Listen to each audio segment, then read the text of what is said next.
Hey, it's Glenn with the Cactus Atlas, and today I'm camping in the Prescott National Forest at Yavapai Campground.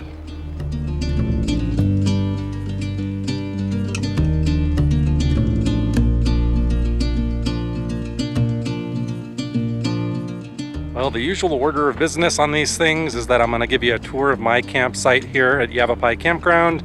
We'll take a stroll around the whole campground, see if we can look at a couple other sites, and then we'll explore something in the surrounding area. Well, I safely arrived here. My campsite, you can see plenty of parking spots. You can get a pretty good sized rig in here, no problem. I only occupy about half of the length.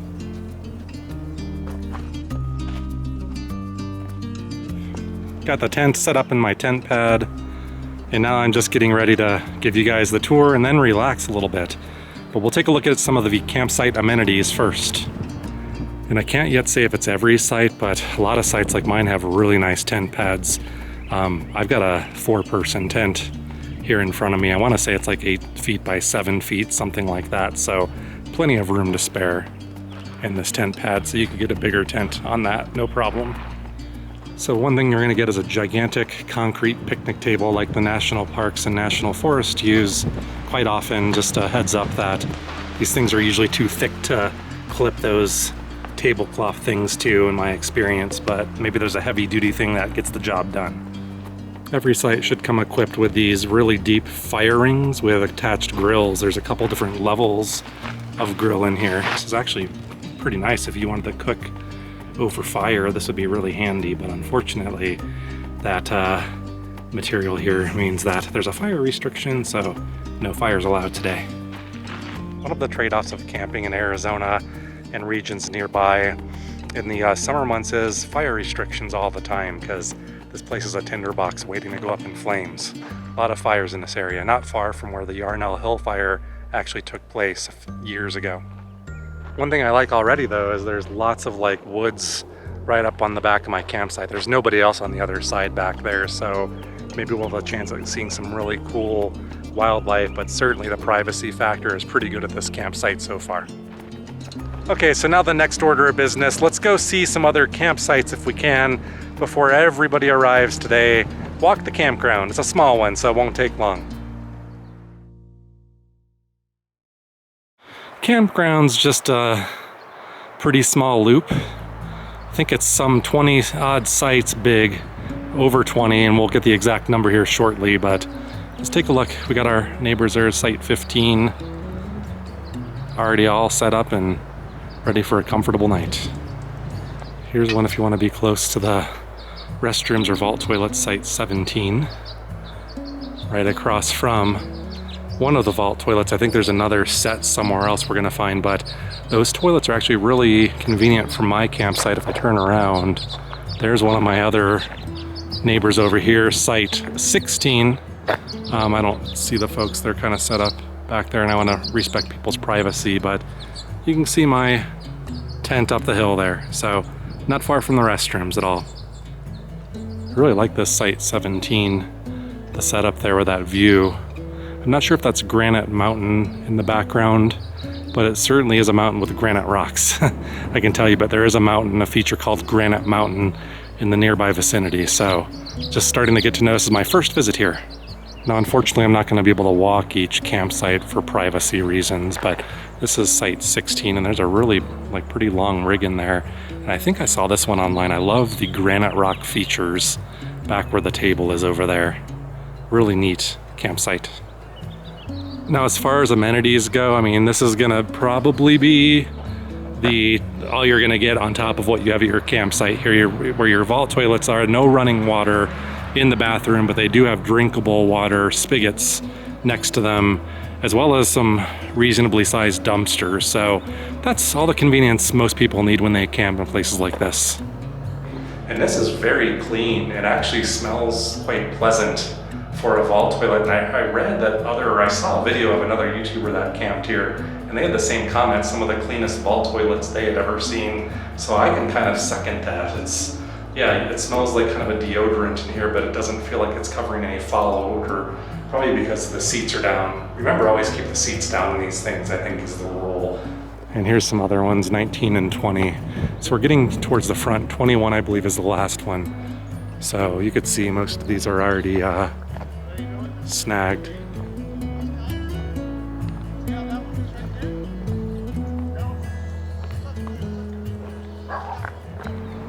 I've noticed a lot of these here already, alligator juniper trees.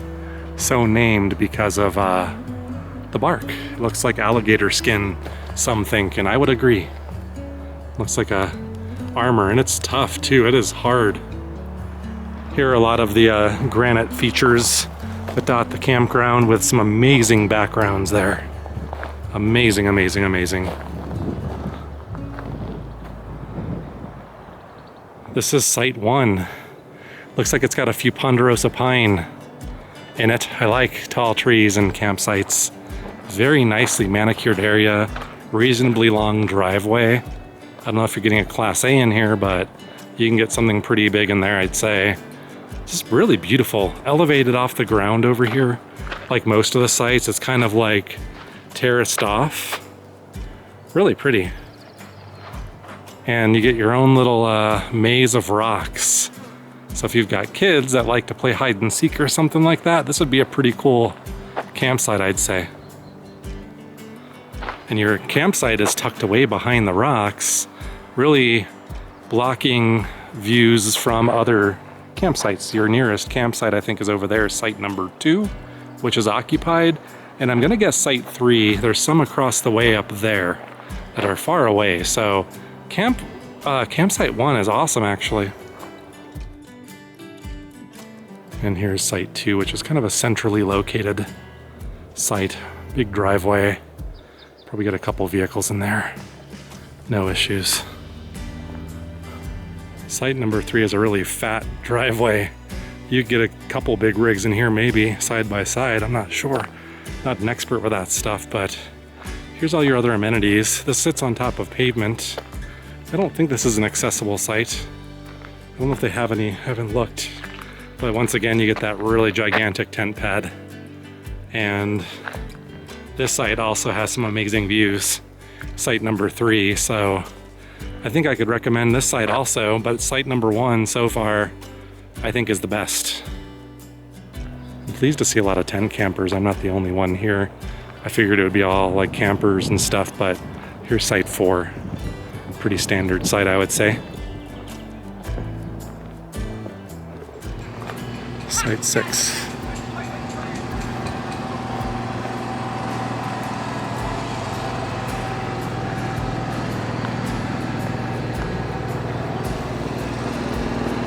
I think sites 6 and 7 are right next to each other, so maybe good for a group. It would be kind of awkward if you were camping by yourself, and you know, bigger rigs have generators and stuff. You can see there's a tent pad right back here on site 7, so it would be cozy if you had to camp here tonight next to that. So that probably gives you a good idea of what you can get back here for those of you that know. I love how some of these sites, like site 9 over here, lots of nice shade, and once again, I just love how they partitioned off the firing and table areas in these sites, and they all seem to have tent pads so far. I don't think I've seen any without. Now we're heading back up the hill towards my site 14. That should be site 12 on the left, if I'm not mistaken, and site 13 there, where we got that really large group. I'll give you a shot at that just so you could see how much you can cram in to one of these spots. I assume you pay extra fees though for the extra vehicles and all that stuff, but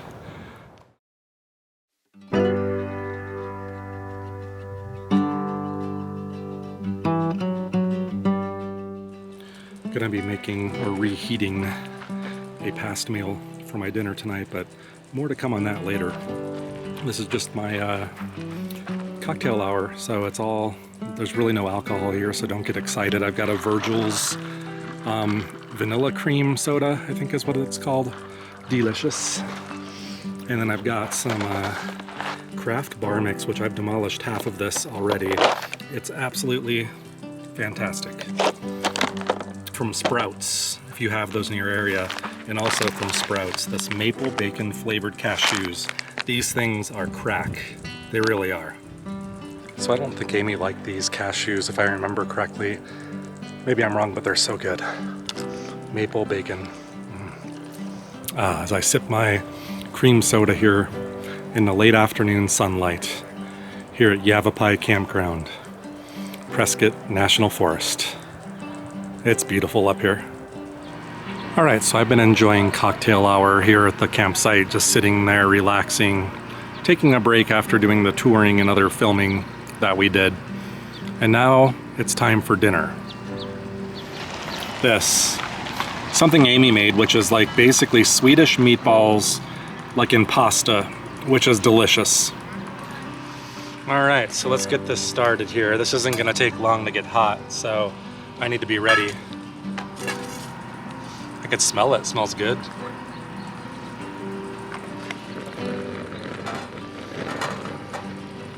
See if this can hold the whole thing, I'm not even sure. There's some of that moisture. Hopefully cooking it will bring some moisture out too. Let's see if we can get it to heat up like that. Although that's gonna be tricky to get off now, isn't it? Oh man, yeah, that's kind of tricky. Darn it, well, gotta keep the heat in there. I think I mentioned that, you know, I want to take better care of myself on my camping trips. I don't slow down. I go from film location to film location, sometimes barely eating. So even though you could tell I eat well, I know that, but on my trips I don't really treat myself right. So trying on these things to bring meal solutions, especially things like this, these leftover Swedish meatballs that Amy made. Wow, perfect for the campsite. All right, let's dine. We're just gonna dump this on this plate. Nothing fancy here. We'll figure out how to clean this up later. Darn it, that's a cheap solution. But anyway, we gotta scrape the rest of this pasta out, not waste any, and then we're gonna demolish that. All right, here's the Swedish meatballs by the campsite. These are fantastic. You know, bringing a little bit of home with you, like home cooked meals at the campsite, and just to reheat, like it worked so well. That Yeti cooler keeps my perishable stuff so cool, and the ice just melts so slowly that I could bring stuff like this on these trips and then just throw it on that gas burner and, you know, in very short order have a complete meal solution that's very comforting. That may be the most enjoyable evening at the campsite I've had on any of my journeys, actually. The meal, I think, did it, because I usually don't eat a home-cooked meal on these trips. Sometimes I don't eat anything, so I have a really full belly. I feel great, so and I've already cleaned everything up, so I could be ready for our nighttime walk once the sun sets here shortly. And it's just the perfect time of day here. The sunset. It'll be dark soon. We'll be able to go on the hunt for nighttime animals. And there's a moon out tonight, maybe to help illuminate our way. We'll see.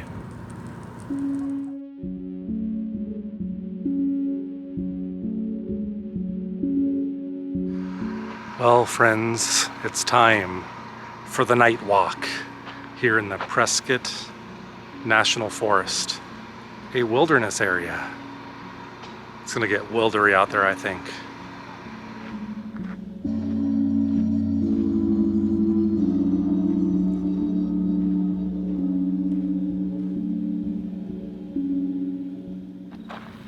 I should really be keeping my attention here on the trail, keeping an eye out for snakes. I'm sure they have rattlesnakes up here. And I'm looking for glowing eyes. Eyes that could betray the eyes of a deer, or maybe a mountain lion, unlikely. And now I gotta remember how to get back to that trail. Not so easy after dark, is it? I'm hoping my loud voice is enough to scare people away. And look at that, those are Javelina. You see those? All right, those are dangerous, or they can be, so we want to be very careful that we don't get surrounded by them. There's a whole family of Javelina right there. See that? They will attack if provoked. I can hear them snorting.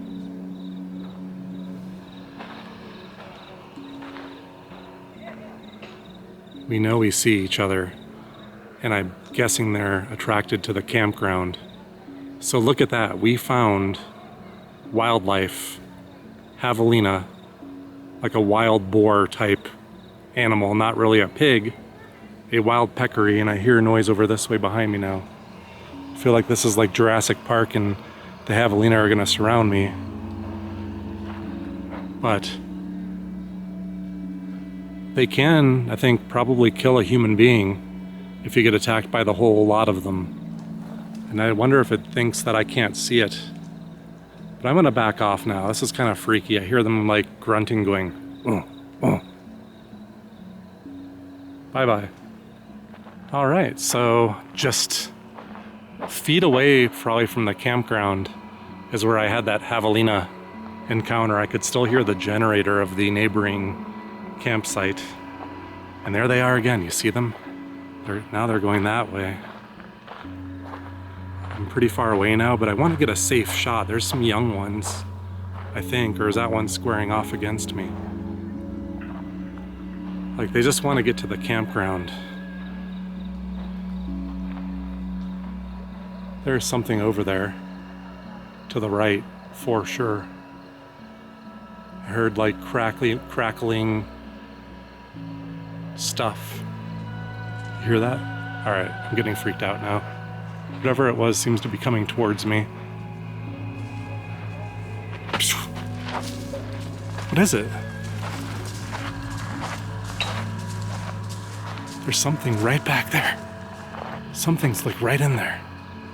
Walking parallel to me. This is freaky, man. I swear to God. I'm not kidding. It's like right... There it is. See it? It's javelina. Freaking javelina everywhere. I'm surrounded by javelina. They are in like the brush right in front of me. All right, I'm gonna get back to my campsite. They are like everywhere. And they're following me. Oh my God. There's one right there. It scared the hell out of me. It's not even afraid, but it's blocking my way to my campsite. All right, I'm going this way then. It's like they're following me. They think I have food or something. I probably smell like food. All right, that one is going over that way now. Meaning hopefully I can sneak over here. Oh my God, there's some right there. Dude, they are following me. This is freaky. I am freaked out. So my campsite is like right here. There's a javelina right there. Okay, so I don't know how that footage came out. I might have to review it, make sure it's worth keeping, but I'm not going back out into the woods. I'm gonna tell you that right now. Because there were javelina everywhere. And I don't know, I wasn't really focusing on filming because I was really worried about how close in proximity they were to me. I think they were coming to sniff me out in a way. I'm just wondering if they're that used to humans and they're not that afraid of them. Because there were some that were kind of blocking the trail and you just could hear them following you, like quite literally. And the thing that worries me is they are noted as potentially dangerous in groups. I almost wouldn't be surprised if they could kill a person under the right circumstances, but they have like really long tusks and you don't want to mess with them. They have very poor eyesight but really good smell, and I wonder if it smelled dinner on me. Maybe I burped and it smelled Swedish meatballs.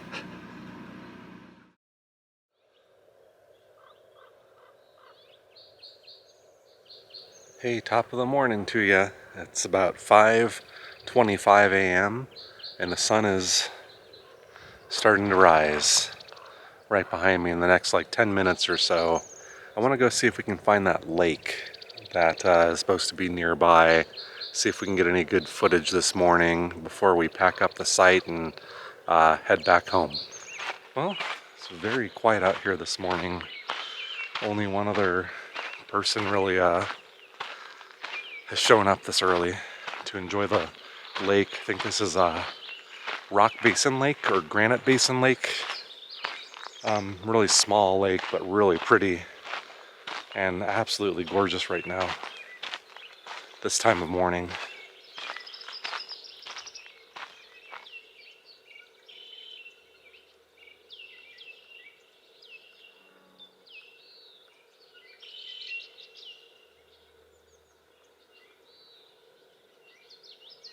And this is a hint that this is not natural.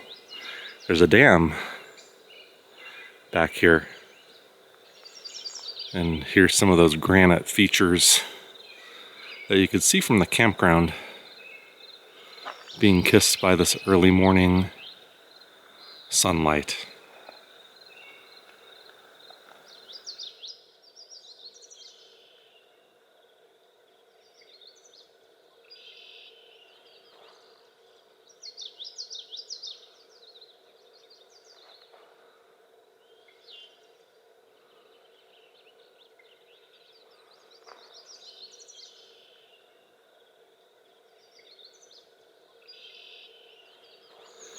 This place is teeming with life in the morning. You've got the fish are jumping.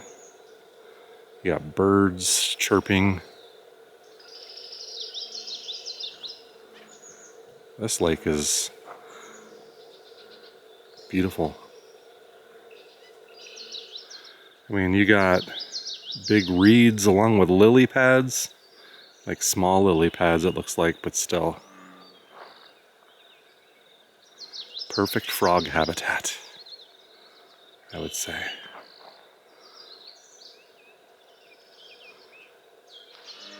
This might be kind of a hike from the campground. Campground's probably a good couple miles up the road. Up to you, but there were other day use areas a little bit further away from the lake that were still closer that you could hike some of these trails that I'm finding now around this area. So some incentive to come up and camp. I'm calling that big pine tree for a sniff test this morning. Let's go see if it has any delicious smells to deliver. For those of you that might be new, the reason why I like doing this is that ponderosa pine smells like a combination of like vanilla and butterscotch, a very pleasant aroma. Oh, and this one's got it. This one's got it good. Oh, wow. Yeah, this one smells fantastic. And now I'm just enjoying these reflections in the water one last time, embedding it into my mind to serve as a reminder that everything's okay. Well, folks, had a beautiful morning, beautiful evening, slept straight through the night here at Yavapai Campground. It exceeded all my expectations, so if you're looking for a quick, quiet weekend getaway, or maybe you're vacationing from places far beyond from here, Yavapai Campground is definitely worth checking out. It's got my mark of approval.